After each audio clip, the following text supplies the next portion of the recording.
Të nderuar shikues të ekranit të Ora News, është momenti i intervistës edhe për edicionin e sotëm. Xheni Karaj, drejtuese komunitetit LGBT, është me ne tashmë në studio. Mirë se erdhe, Xheni. Faleminderit për ftesën dhe faleminderit që na ndoqët sot në paradë. Një tjetër vit që Tiranës, kryeqytetit tonë, nuk i mungon parada e cila është kundër homofobisë. Një pedalim me bicikleta e cila ishte një simbolik besoj e përzgjedhur për ditën e sotme. Është unike faktikisht në gjithë botën, vetëm këtu te ne bëhet është kjo tradita e bicikletave. Siç e përmendë edhe vetë, është viti 7. Faktikisht për mua ishte një habi e madhe sepse kishte dyfishim të numrit krahasimisht me vitin e mëparshëm. Ishte shumë frymëzues, sidomos fakti që kishte shumë përfaqësues të komunitetit. Ne dim që për një pjesë të madhe të personave të komunitetit ekziston ajo frika e të dalurit hapur për shkak të stigmatizimit. Ajo që kam surprizoj akoma më shumë ishte fakti që shumë familjarë kishin marrë fëmijët e tyre në paradë, gjë që s'kishte ndodhur në paradat e mëparshme. Kishte një frymë shumë të bukur, dashurie, i dhama ngjyra Tiranës, domethënë e pash Tiranën sikur ndonjëherë më parë. Shtimi i numrit të pjesëmarrësve, siç e the edhe ti, dhe është konstatuar edhe nga pamjet që ne kemi transmetuar drejt për drejt nga parada e sotme, a do të sensibilizim jo vetëm komunitetit, por edhe qytetarëve? Sigurisht. Ju siç e shihni, nuk janë vetëm personat komunitetit ato që marrin pjesë, ka dhe miqtë tonë, ka familjar, prindër, motra, vëllezër. Dhe kjo është fitoria e lëvizjes LGBT për mua. Fitoria e lëvizjes LGBT është ajo fitore që sjell të gjithë njerëzit bashkë pavarësisht orientimit të tyre seksual. Janë gjithë ata qytetarë që vërtet duan të ndryshojnë shoqërinë dhe të bëjnë të arrijnë një shoqëri më tolerante dhe më pranuese, për të përmirësuar edhe jetën e fëmijëve të tyre në të ardhmen. Ka ndodhur edhe vitet e kaluara, pra në 6 vitet e paradës kaluara paraprakisht, por edhe këtë vit ishin prezente personalitetet njohura dhe të konsoliduara që opinioni publik i njeh, duke nisur me ambasadorin Lu, pastaj ishte edhe zoti Ylli Manjani, i cili shpesh ka pasur edhe zëra kundër dhe kritik. Për mua ishte një surprizë, ishte një surprizë shumë e këndshme. Ka gjithmonë një mundësi për njerëzit për të reflektuar. Ne dim që më parë zoti Manjani kishte mbajtur disa qëndrime ndaj komunitetit, por ka kuptuar që të jesh në anën e dur të historisë do të thotë të pranosh të ndryshmen dhe do të thotë të japësh dashuri dhe jo mesazhe urrëtie. Urrëtia nuk çon askënd për nesh. Nëse nuk gabojmë, qëndrimet e tij kanë qenë lidhur vetëm me aktivitetin në shkolla, që keni pasur një lloj fushate, ka qenë kundër aktivitetit dhe jo kundër komunitetit, apo jo? Nuk ka rëndësi. Për mua ishte shumë pozitiv thjesht fakti që ai erdhi aty dhe shpresoj që në të ardhmen na bashkohen dhe më shumë politikanë. Domethënë ne nuk vendosim këtë murin mbrojtës edhe ndaj njerëzve që mendojnë kundër nesh, mendoj që komuniteti nuk është hermetik. T'i japim një mundësi njerëzve të reflektojnë, të mendojnë dhe të kuptojnë që në fundit ne nuk dalim aty sepse duam të keqen e të tjerëve. Ne dalim aty pikërisht sepse duam këtë unitetin dhe këtë bashkimin, jo këtë murin ndarës ne gejt dhe ju heteroseksualët, sepse në fundit ne kemi lindur nga prindër heteroseksual, kemi motra vëllezër heteroseksual, jemi pjesë e kësaj shoqërie që maxhoranca është heteroseksuale, por që ama duhet të ndjehemi të integruar dhe duhet të ndjehemi pjesë e kësaj shoqërie. Megjithatë, pavarësisht simbolikës inkurajuese, kurajose me prezencën e tyre, ka pasur dhe ndihma dhe kontribute tjera të cilat ju vijnë nga personalitetet? Ndoshta në fushë të profileve. Dhe me lejo të lutem ta falenderoj se nuk i falenderova gjatë fjalimit tim, policia e shtetit dhe policia bashkiake ishin kranesh, edhe pse nuk kemi incidente prej vitesh, gjë që është shumë pozitive, po prap patën bën një punë të palodhur sot, kështu që përfitoj nga rasti t'i falenderoj. Gjithashtu dhe përfaqësues nga institucionet si Avokati i Popullit, Komisioneri kundër diskriminimit, ishte Ministrja e Shëndetësisë. Domethënë është shenjë pozitive që lëvizjen po e mbështesin gjithmonë më shumë persona publik. I kemi parë dhe i kemi fokusuar dhe me kamerat të gjitha këto personalitete që ti po i përmend. Po të pyesja, a ka pasur kontribut konkret të këtyre njerëzve në fushat përkatëse që përfaqësojnë në rastet kur komuniteti ka pasur nevojë? Sigurisht. Ne punojmë ngushtë me Komisionerin kundër diskriminimit, gjithashtu siç e dini dhe nga debati i shkollave. Kemi punuar me Ministrinë e Arsimit, kemi bashkëpunuar me Ministrinë e Shëndetësisë, sepse ekziston tashmë një plan veprimi nga viti 2016 deri në vitin 2020 rreth komunitetit LGBTI. Por edhe pse disa gjëra po përmirësohen, ka akoma shumë më tepër gjëra që duhet bëjmë. Kjo ishte thjesht një ditë, ju siç e pat dhe në parat shumë persona kishin fshehur fytyrën sepse nuk është aq e lehtë që ti të dalësh hapur. Akoma vazhdon të shihet si një turp. Madje mua më bëri shumë përshtypje se ndër fëmijët që ishin në parat dolën disa foto dhe u bë një bum i madh në media sikur është turp. Ishte dhe kurioziteti jonë, kam një foto që kishte publikuar dhe ti në rrjetet sociale, madje ishte ripostuar dhe komentuar shumë. Për mua kjo nuk më pëlqen ta përdor fjalën ignorancë, po është deri diku një formë ignorance, sepse fakti që ata prindër marrin fëmijët e tyre në parat, për mua është mënyra më e mirë për të edukuar fëmijët me frymën e diversitetit, nuk I marrin në parat që t'i bëjnë nge fëmijët. Nuk do të bëhen nge fëmijët duke parë. Kishte lindur me mbishkrimin tënd që flisje për brezat e rinj. Brezat e rinj. Nuk do bëhen nge fëmijët sepse shohin ngjyra, sepse shohin njerëz që duan të jenë vetja dhe se dëgjojnë ato mesazhet që ne dham që janë mesazhe dashurie. Kështu që qëndroni të qetë, ne nuk jemi aty për të vampirizuar njerëz dhe për të shndruar nge, dhe ato familjarë që marrin fëmijët e tyre nuk dinë më pak se këto të tjerët që përpiqen ta japin mend në Facebook dhe të na tregojnë atë moralin.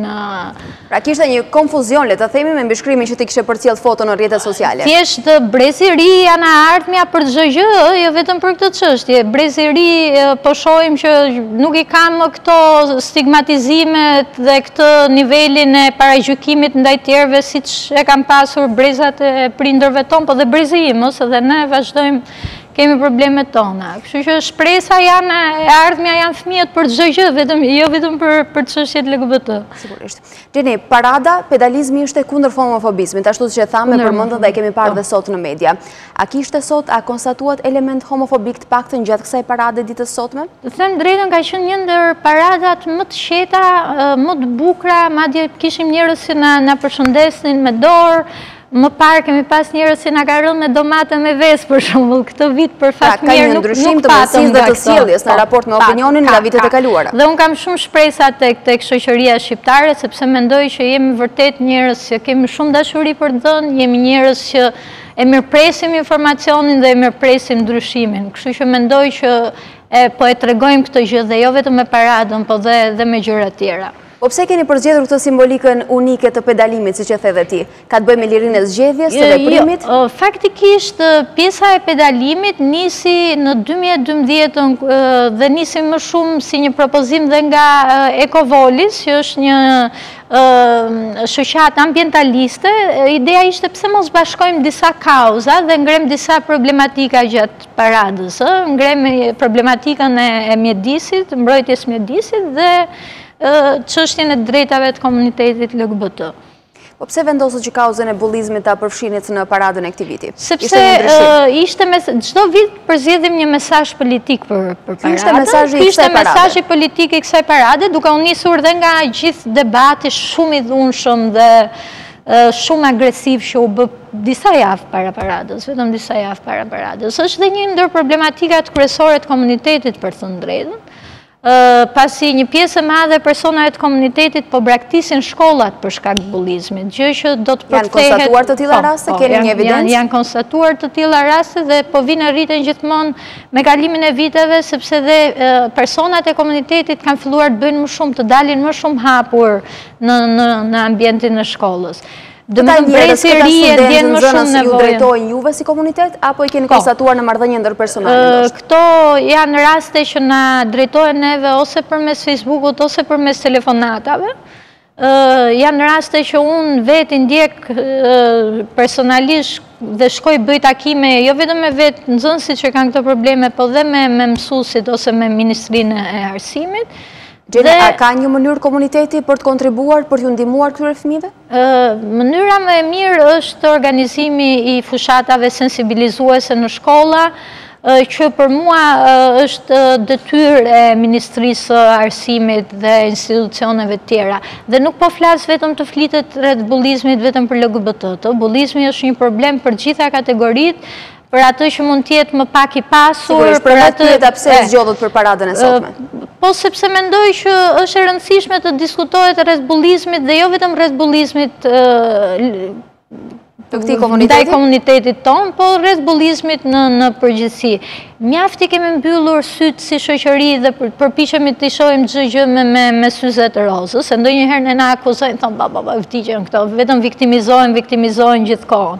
Të tregosh të vërtetën, të flasësh rreth të vërtetës së një komuniteti të tërë, qoftë LGBT, qoftë rom, qoftë njerëz me aftësi të kufizuar, nuk do të thotë të viktimizohesh, por do të thotë të ndërgjegjësosh shoqërinë për disa problematika që qëndrojnë aty dhe ne të tjerët që jemi më të privilegjuar, ama duhet të gjejmë mënyra si të zgjidhim këto problematika dhe jo ti marginalizojmë këto problematika dhe të bëjmë sikur të bëjmë një syqor. Unë në këtë moment nuk po flas për viktimizim, megjithatë kemi parë që në paradat e viteve të shkuara, ajo që kanë evidentuar sigurisht edhe në mediat e shkruara është se keni kërkuar më shumë të drejta dhe më shumë apel duke i bërë thirrje të vazhdueshme institucioneve. Besoj sot ka ndryshuar situata. Jo se jeni më pak të zëshëm, por dukeni më shumë të kënaqur.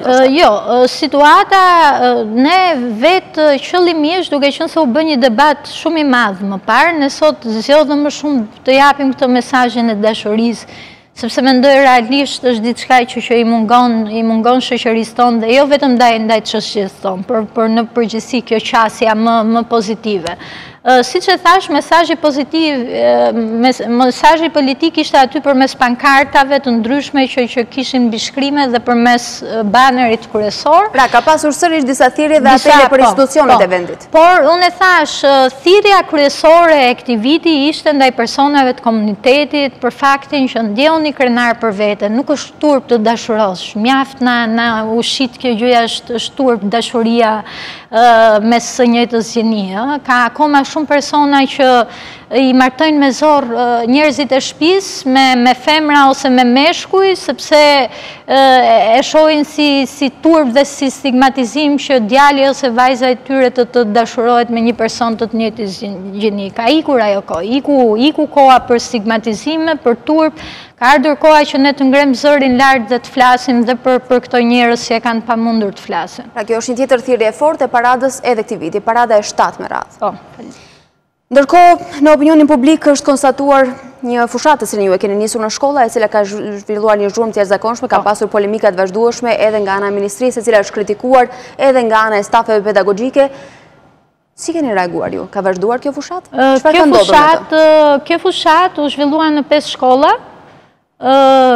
Ishte shumë e suksesshme për të qenë sinqert, për momentin nuk vazhdon, ne po diskutojmë për të gjetur një mënyrë bashkëpunimi për të vazhduar disa aktivitete që ne mendojmë që mund të sjellin të mirë rreth bullizmit në shkolla me Ministrinë e Arsimit, por ajo çka do ndodhi është akoma në proces diskutimi, kështu që në të ardhmen jam e sigurt që do është manipuluar dhe është abuzuar me qëllimet kryesore të kësaj fushate. Na i thuaj, cilat ishin qëllimet kryesore kur ju Qëllimet kryesore ishin ndërgjegjësimi, informimi të rinjve në shkolla rreth bullizmit.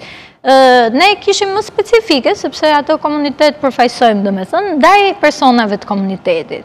Ndërgjegjësimi niste me informimin rreth stereotipeve, për shembull, se ekzistojnë stereotipe shumë të tmerrshme ndaj personave të komunitetit LGBT që gjithmonë asociohen me smundjen mendore, me perversione, me gjëra që nuk janë as pak të vërteta.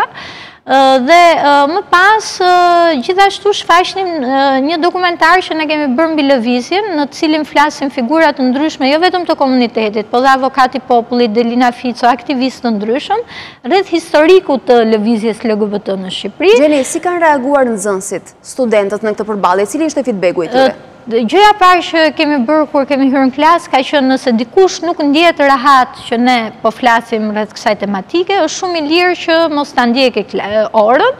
Ka qenë gjithmonë e pranishme një mësuese dhe një psikologe e shkollës. Dhe reagimet kanë qenë nga më të ndryshmet, kryesisht pozitive, por ka pasur dhe nga ato që kanë thënë ne mendojmë që ju jeni të smur, ose ne mendojmë që ju nuk duhet ekzistoni, ose Hitleri do ju kishte zhdukur.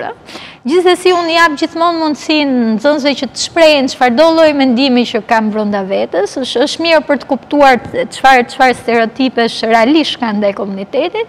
Por, ama duke ndryshimin në fund të orës, dhe ai që thoshte ju duhet shfaroseni, në fund të orës e shije që ishte më i qetë dhe ndoshta jo më pranus, se nuk mund të bëhet dikush pranus brenda një ore, po kishte kuptuar dhe ishte informuar, kishte kuptuar disa gjëra më shumë. Ndoshta më shumë dhe për kulturën e tij, përmes kontributit tuaj. Nëse nuk gabojmë, 17 maj është dita ndërkombëtare e komunitetit LGBT. Kundër homofobisë. Është kundër homofobisë gjithashtu. Do të ketë aktivitete, ke një agjendë tjetër apo do të mjaftoni me paradën e sotme? Jo. Parada ishte thjesht për lancimin e një sër aktiviteteve. Ditën e martë do të zhvillohet një aktivitet shumë i madh me policinë. Është një konferencë në cilën do diskutohet, do vinë një sër policësh gay nga vende të ndryshme dhe do të diskutohet rreth policimit në komunitet. Ideja është si të ketë një qasje sa më pozitive policia ndaj komunitetit LGBT. Ditën e njëjtë do të vazhdojmë me mbrëmjen e bamirësisë, sepse ne kemi një stres për personat LGBT që nxirren nga shtëpia kryesisht nga familjet e tyre, nga mosha 18 deri 25 vjeç, japin çmime të alati. Strehohen aty, a kemi një numër? Të paktën gjatë këtyre 3 viteve kanë qenë 67 persona që janë strehuar. Gjithashtu do japin çmimet e alatit vitit dhe kemi një gazetare të Ora News që ne duam shumë, Anjolën, të cilës do t'i japim çmimin si vjet. Dhe disa artistë të tjerë. Por mirajmë të parakoshëm, duket një surprizë për gazetaren tonë. Ja, kemi thënë se e kemi bërë publike. Ai ju kanë ndjekur me sukses dhe sigurisht ka transmetuar çdo punë tuaj, të cilën e kanë ndarë dhe me shkuesit e Ora News. Xheni, faleminderit që ishe me ne sot. Faleminderit juve. Nderuar shikues, ndërkohë ne kemi mbërritur dhe në fund të kësaj hapësire informative. Unë ju falenderoj për vëmendjen tuaj, bashkë ndajemi këtu.